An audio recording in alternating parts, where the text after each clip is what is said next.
Hello, marvelous humans, and welcome back to your Algebra 1 curriculum. We're still in Topic 1, Solving Equations and Inequalities, and today we're going to focus on proportions. This is really our last main day of solving equations. This is just a different type of equation we might run into. So hopefully you're feeling more and more confident each day when we go through and solve these equations. And today, once we get the one little trick out of the way, you should think, oh yeah, I've got this. I'm feeling very confident. If you're not, please don't hesitate to ask for extra practice, more tips, more tricks. Realistically, though, the more you practice solving equations, the better you're not only going to be at algebra, but more successful in all the rest of your math careers. So let's get to it. Our goal is only using the properties of expressions and equalities to solve each of the following equations. Even if you've heard of cross-multiplying before or you think you know how to use it, we haven't talked about cross-multiplying yet, so please do not use cross-multiplication on these first two problems. They are possible to do without. Now, if you want to do them with me, you can continue the video. If you don't want to do them with me, you can pause, try them, and then unpause and see how you did. If you did them right, skip through this pretty quickly. If you didn't do them correctly, then you should definitely watch me go through them. When I do part A, I'm actually going to go ahead and rewrite this over here. I'm going to do 4 divided by x equals 7 divided by 9, just so I have enough room to get all of this done. And in fact, I'll probably run out of space and I'll finish it over on the right-hand column, but we'll be okay. All right, so what do we do? Well, we need to isolate x. And currently, x is in the bottom of a fraction, which is a big issue because normally when we finish solving, we get x equals some number. But when we get x equals, you can turn that into a fraction by putting x over 1. X has to be on the top of the fraction to get an answer. And to put x on the top of a fraction, you need to undo the dividing by x. You need to get rid of the x that's in the bottom of the fraction to move it to the top.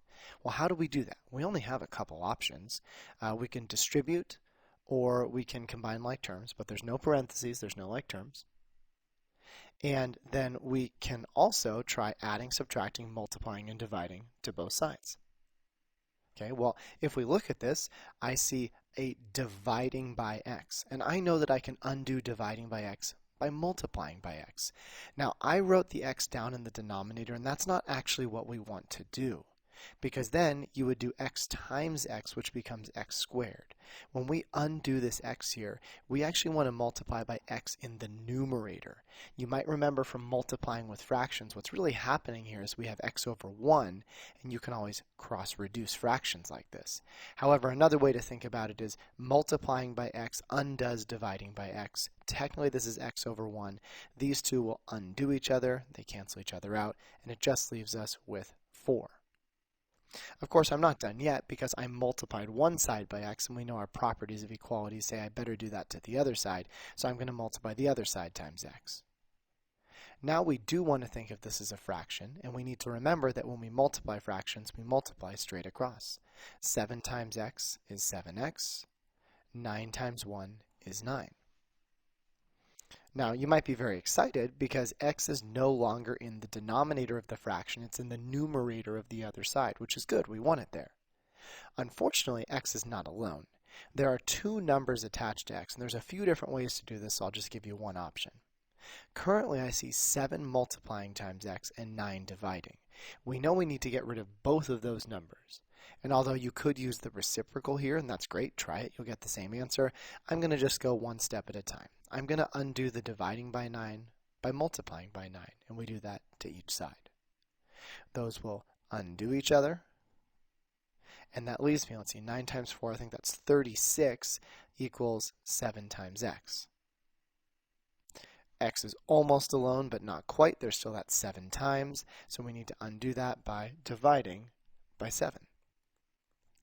These two undo each other, and that leaves us, I need more space over here, with x equals, and then I don't think 7 goes nicely into 36. Let's see. 7 times 6 is 42. That's too big. 7 times 5 is 35. That's too small. Yeah, 7 doesn't go nicely, which is actually a good thing. That means that we can finish up and say that x is just the fraction 36 over 7, 36 sevenths. Again, if you do want a decimal, then you could go through on your calculator and do 36 divided by 7, right?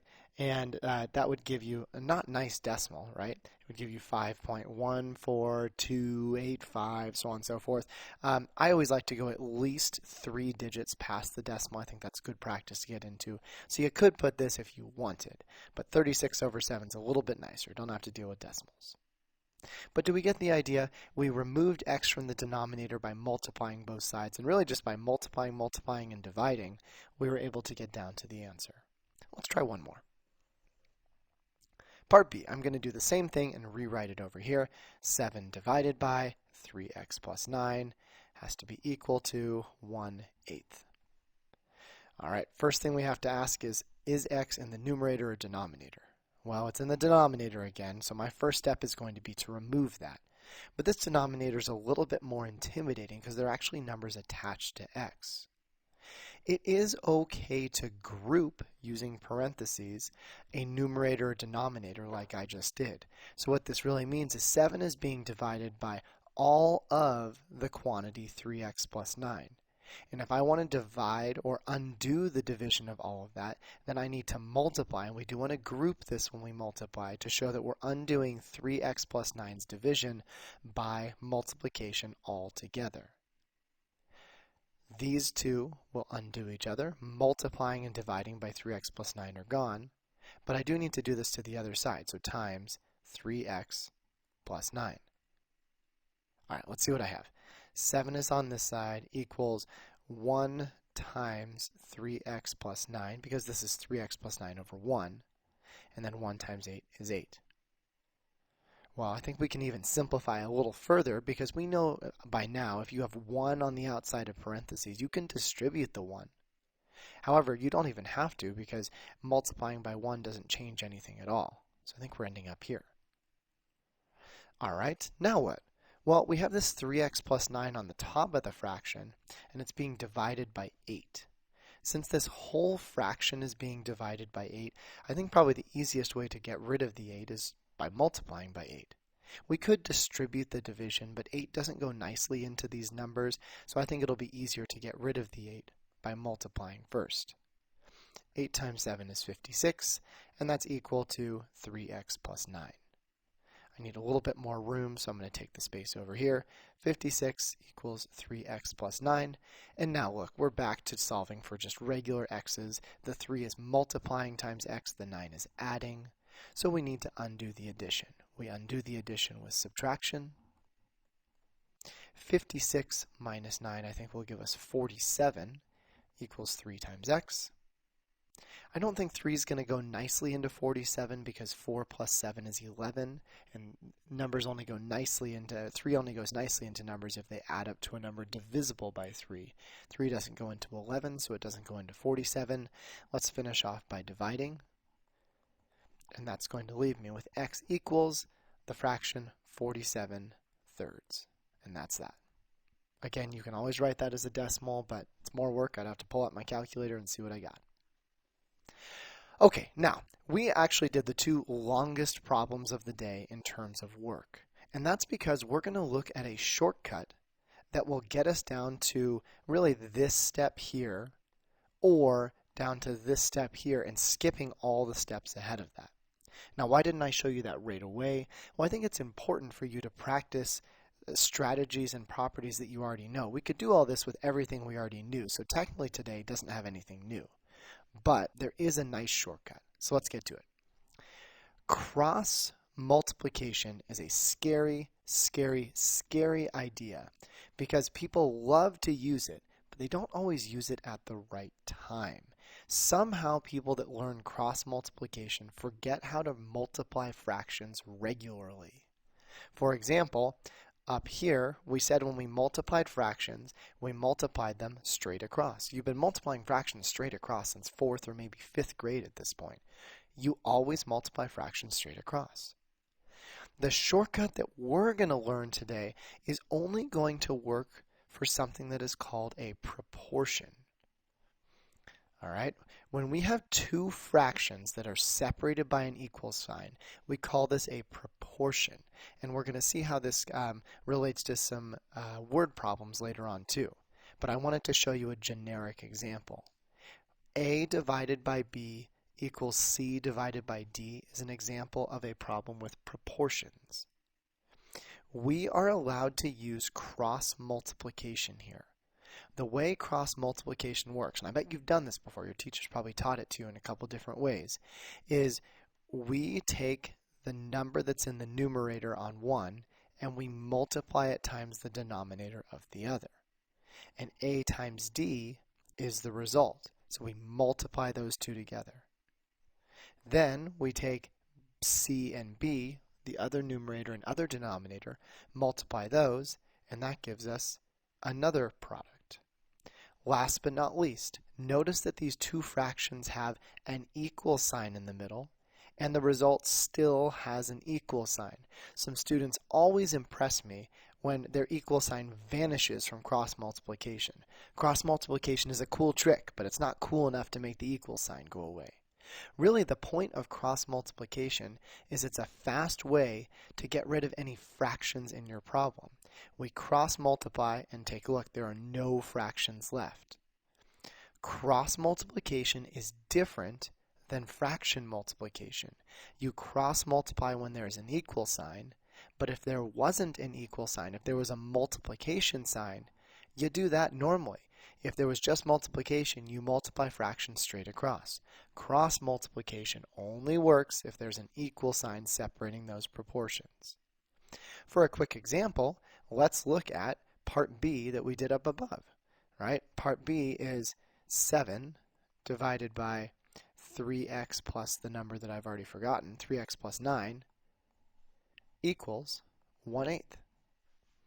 When you cross multiply, and I'll try to color coordinate this, I always like to write the two numbers we're multiplying first without multiplying them together. So I have a 7 and an 8. Those are going to multiply together. The equal sign does not go away. And then we have a 3x plus 9, all of that, and a 1. Now the tricky part here is we need to somehow multiply all of 3x plus 9 times 1. And to show we're multiplying everything, we do need to group 3x plus 9. And we did that up above too, right? Okay, and then we have this 1, so times 1. All right, once we are here, we've cross-multiplied, there are no fractions left. Now we can solve just like a general equation. And in fact, that's what we had over here. That's really the exact same thing, and we can solve from there, and I'm not going to do it again because we already did it once. But cross multiplication takes us straight from the fractions to this piece at the end. Okay, so let's go ahead and do some practice problems. Now, if you're already feeling confident with this, please go ahead and feel free to work through on your own. If you're not feeling confident, you can watch a problem, maybe a second one, and try the rest on your own, but don't let me do all the work for you. Right? You might want to pause, try a little bit, see if you did it right. So let's rock and roll. First problem, 2x plus 1 divided by 9 is equal to 1 minus x divided by 6. We're going to cross multiply right away so that we don't have to deal with our fractions. There's an equal sign separating the fractions. That is good. It lets us use cross multiplication.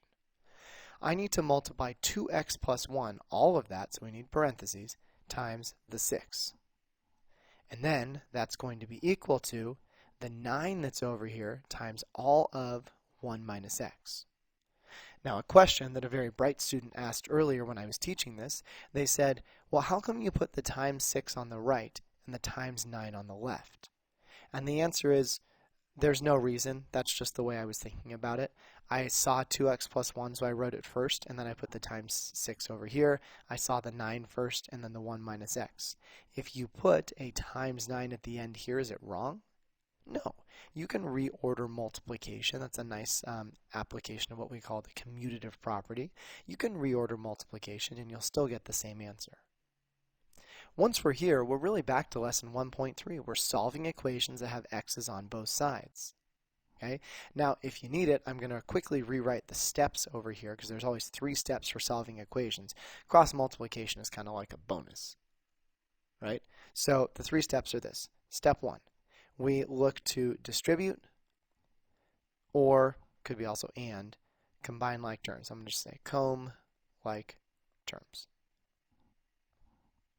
Step 2 is we undo any addition and subtraction. That's the SA part of SADMAP. And then step 3 is we undo the multiplication or division. Those are our only steps every time, besides cross multiplying. So here we go. We're going to undo any distributive property, or we're going to perform any distributive property or combining like terms. Start with the distributive property first. We need to distribute the 6. 12x plus 6 equals, and then this guy, 9 will distribute. 9 times 1 is 9. Let's put that in invisible 1. 9 times negative 1x is negative 9x. All right, once we're here, I don't see any like terms on this side. I don't see any like terms on this side, so we are done with step 1, and we're on to step 2. Step 2 says add and subtract. We're going to add and subtract definitely until all of our x's are on one side. I see 12x's on the left and negative 9x's on the right. We could either, and I'm going to erase this, we could either subtract 12x from each side, and that's a totally okay legal move, or add 9x to each side. I'm choosing to add 9x to each side because I know when I add 9 and 12 I'm going to get a positive number, and for whatever reason, just deep in my soul, I really like when the x's are positive. So these cancel. 12 plus 9 gives us 21 x's plus 6 equals 9. All of our x's are consolidated on one side, so all we need to do then is remove all the numbers that are attached to x. I see a 21 that's multiplying times x and a 6 that is adding to x. Which one do we undo first? Think SADMAP. First, we need to undo any addition or subtraction. That's got to be the 6. So I'm subtracting 6 from each side. That leaves us with 21 times x, which is equal to 3.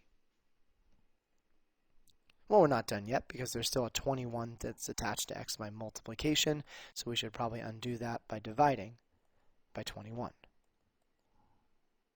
That leaves me with the answer x equals 3 divided by 21.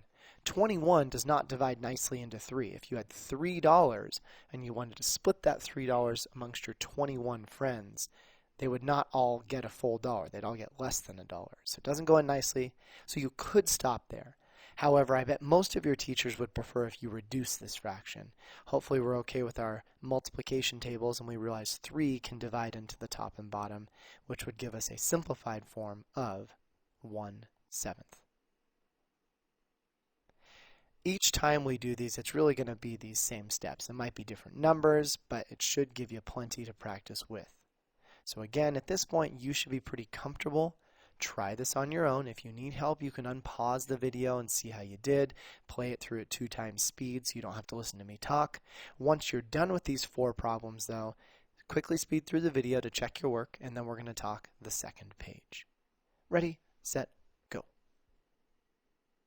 All right, you're back. You wanted to check my work. Let's see how we do. So 5 plus 2x multiplied by 7, 3x minus 1 multiplied by 6. 5 plus 2x is multiplied by 7. The equals doesn't go away. 3x minus 1 has to be multiplied by 6. Distribute, just like before. 35 plus 14x equals, and distribute, 18x minus 6. We have x's on both sides here, so I like to combine those together. We can't just combine 14 and 18. They're separated by an equal sign. We need to use algebra to do something to both sides. So I'm going to go ahead and subtract 14x from each side. You could have also subtracted 18x from each side. I chose 14 so that the x's would stay positive. 35 equals, let's see, 18 minus 14 is 4x minus 6. As we move through, now all the x's are on one side, so I'm going to ignore the side with 35 and think, what's attached to x? Well, 4 is multiplying, 6 is subtracting, and we know through SADMAP we undo the addition and subtraction first. So let's undo subtracting 6 by adding 6. That leaves me with 41 equals 4 times x. And finishing this off, divide by 4.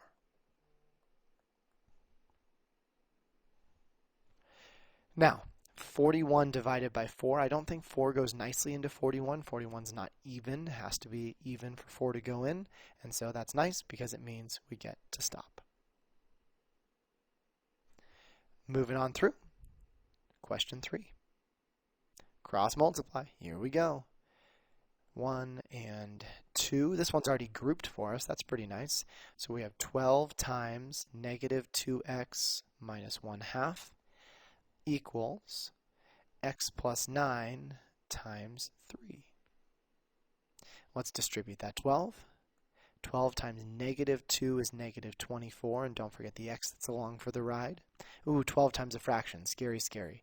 But remember, a fraction, especially one that's 1 over, is really just fancy division. Think to yourself, what is half of 12? Half of 12 is 6, and a positive times a negative makes a negative, which we'll write as a minus here. On the other side, we need to distribute the 3 to the x and to the 9. That is 3x plus 27.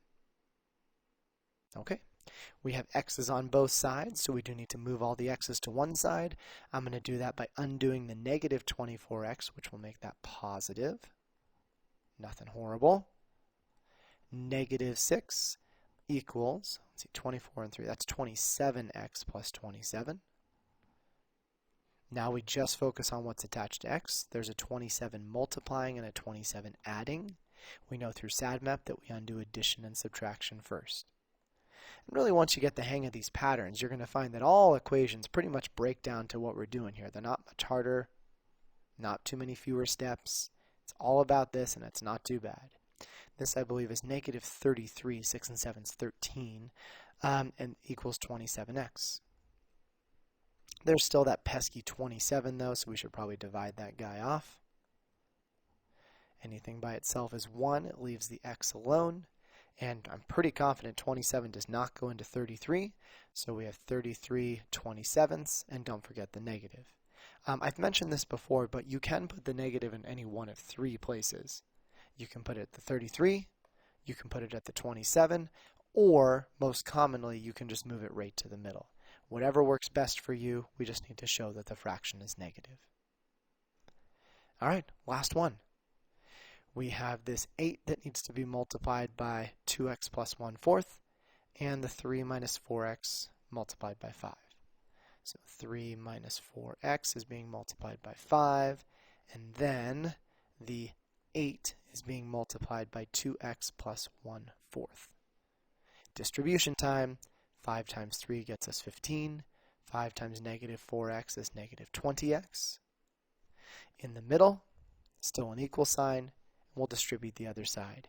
8 times 2x is 16x. 8 times 1/4, a fourth of 8, a quarter of 8 really just means 8 divided by 4, which is 2. All right, let's go opposite of what I normally do. Let's move all the x's to the left side and keep them negative. It's not going to hurt us. It's good practice.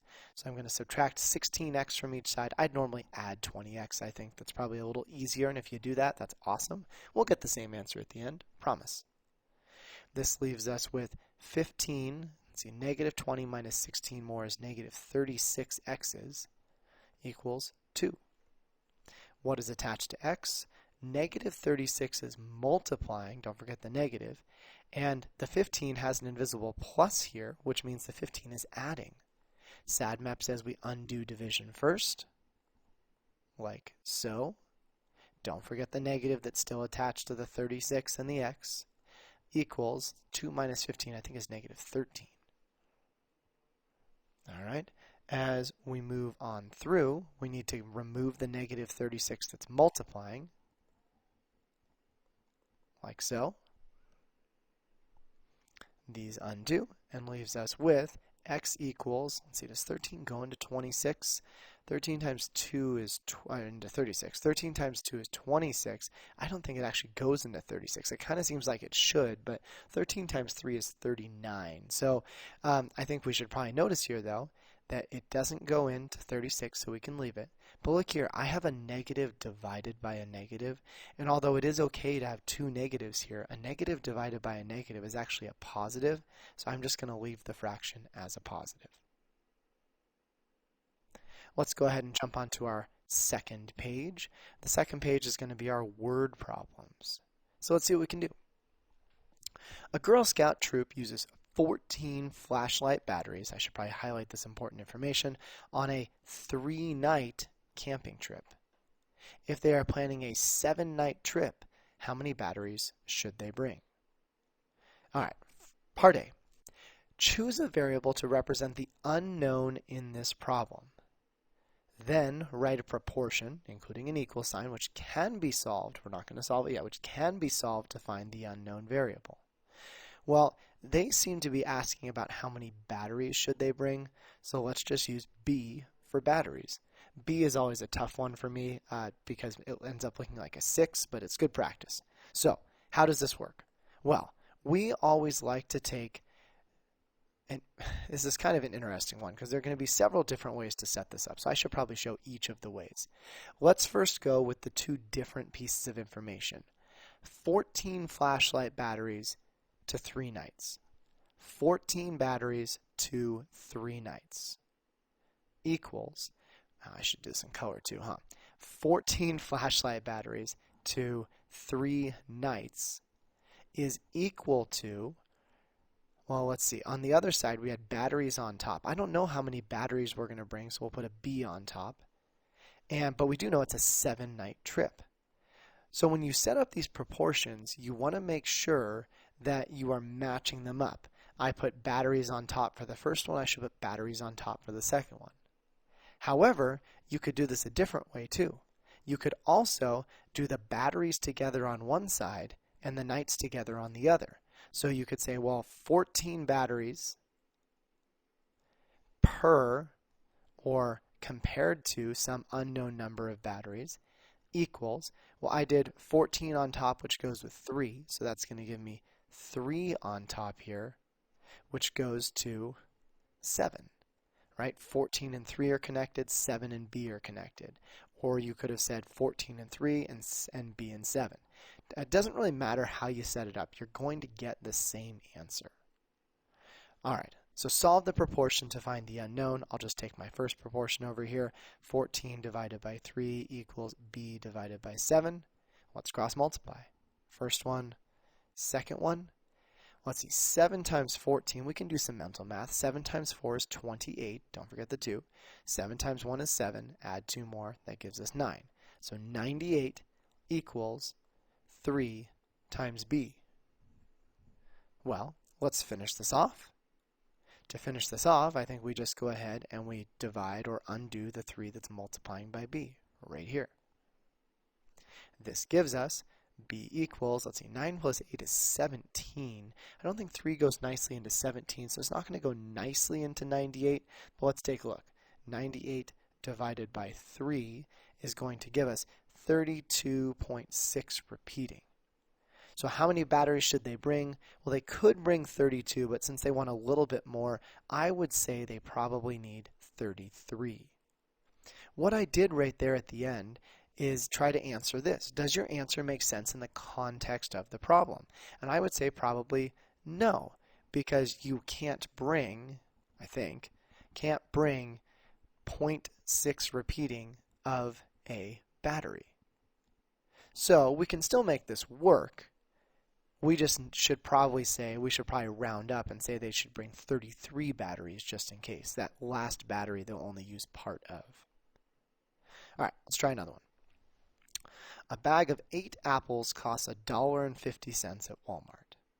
At the same rate, how much would 18 apples cost? Okay, so we have two different variables going on here. We have A for apples, and we also have C for cost. We might need those at some point. So let's take a look. I can set up a proportion for the A and C pretty quickly. We know it's going to be 8 apples is associated with a cost of $1.50. And we're trying to see how much would 18 apples cost? Well, if I put apples on the top here, then I should probably go ahead and put 18 on the top here. And then we want to know how much it would cost, so I'm going to use C as my variable. Okay, let's go ahead and solve. We are going to do 8 times C, which is 8C. And that's going to be equal to, on the other side, 150 times 18. 1.5 times 18 is actually not too hard. You do 1 times 18, which is 18, and then you do half of 18, which is 9. A dollar plus 50 cents is $1.50, so we do 18 plus 9, which is 27. All right, let's finish this off. I think to finish off, we would go ahead and probably divide both sides by 8. And this gives us C equals 27 over 8. If you would like a decimal, we can do 27 divided by 8, which is exactly 3.375. Part B. At the same rate, how many apples could you buy for $14? So same proportion as before. We know it's 8 apples goes to $1.50, and that needs to be equal to some unknown number of apples, right? We don't know how many apples this time, but a cost of $14. Let's work this out. We know it's going to be 8 times 14. We'll do some mental math again. 8 times 4 is 32. We're holding on to that 3. 8 times 1 is 8, plus 3 more is 11. So that's 132 equals, and then on the right side, 1.50 times A. Finishing this off, to isolate A, I think we will probably have to go through and divide by 1.50 or 1.5. And so that tells me that the apples is 112. I'm just going to use my calculator, divided by 1.5. And I'm getting 74.6 repeating. All right. Part C. Which of your answers does not make sense in the context of this problem? How do you know? Well, let's see what we found. The first one, part A, said a bag of apples would cost, and remember this is cost, so what I actually found over here on part A was $3.375.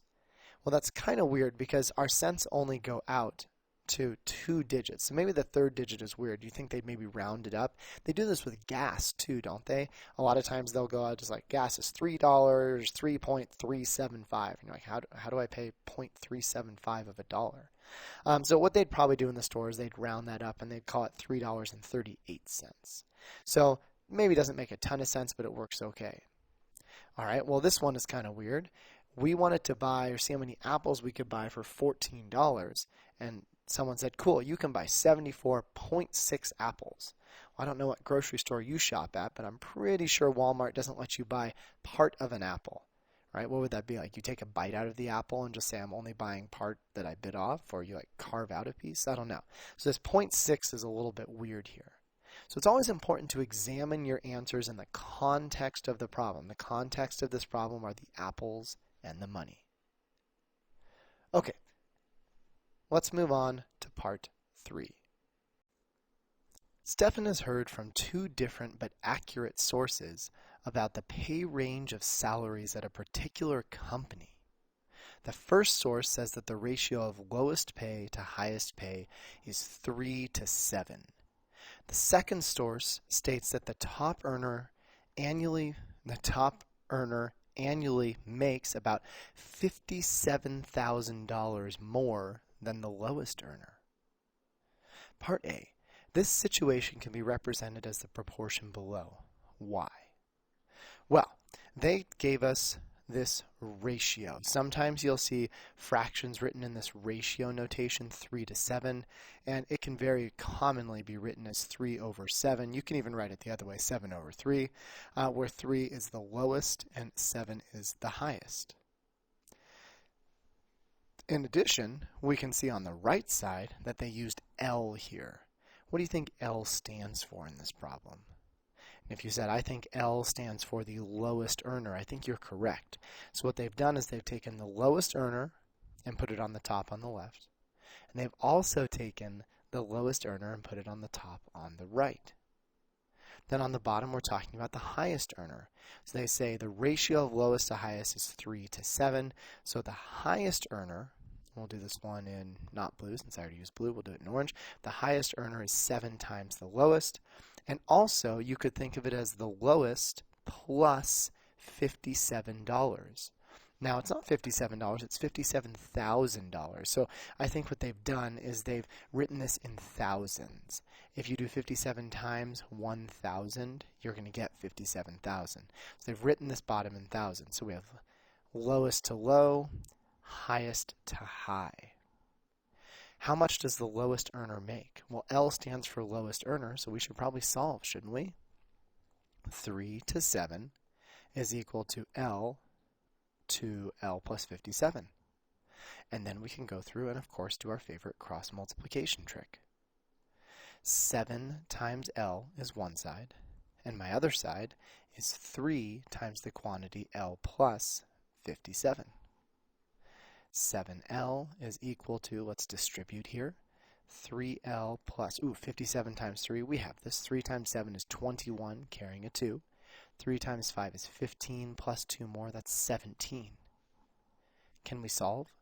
Certainly. The L's are on each side of the equal sign, so let's bring them all together. I'll subtract 3L from each side. This gives us, let's see, I think 7 minus 3 is 4L is equal to 171. Now notice 171 is not even, right? Doesn't end in an even number, so we know 4 is not going to go in nicely, but that's okay. So we have 4L equals 171, and we'll need to finish off by dividing by 4. There we go. And that gives us L equals. Hopefully you have your calculators ready. This is definitely a calculator active class. So we have to do 171 divided by 4, which gives us 42.75. How much does the lowest earner make? Well, hopefully they don't just make $42 in a year and 75 cents. That would be a really rough salary. Remember, these are in thousands, so I think we would probably want to take that 42.75, multiply by 1,000. That's going to move our decimal once, twice, 3 places over, which is $42,750 per year, which is on the lower side, but a pretty respectable salary if you're maybe a college graduate. For comparison, that's pretty close to what a teacher makes as a starting salary in Nevada. All right, the last page of this packet has proportions for you to work through. 1, 2, 3, 4, 5, 6, 7, 8 problems here. Your goal is, of course, to solve each one. Your teacher will have an answer key for you to check your work with, and I'm not going to take up your time and just talk you through all the rest of these problems. You need some time to practice. If you finish early, you should check your work with a neighbor, with a teacher, and hopefully this video made a lot of sense for you. This is our last video on solving equations, though. After this, we're going to move into literal equations, which is kind of more solving equations, and then we're going to see if we can expand this to inequalities, less thans, greater thans. But realistically, these 4 videos, 1.1, 1.2, 1.3, and 1.4, are possibly the most important videos in this entire year. You cannot be successful in the rest of this year or next year in geometry or any year after this if you cannot solve basic algebraic equations. If you're going to review and work super hard on anything this year, please make it these 4 videos. Please, please, please. So thank you for tuning in. I'm excited to watch your success throughout the year. Tune back in next time for lesson 1.5, which is on literal equations.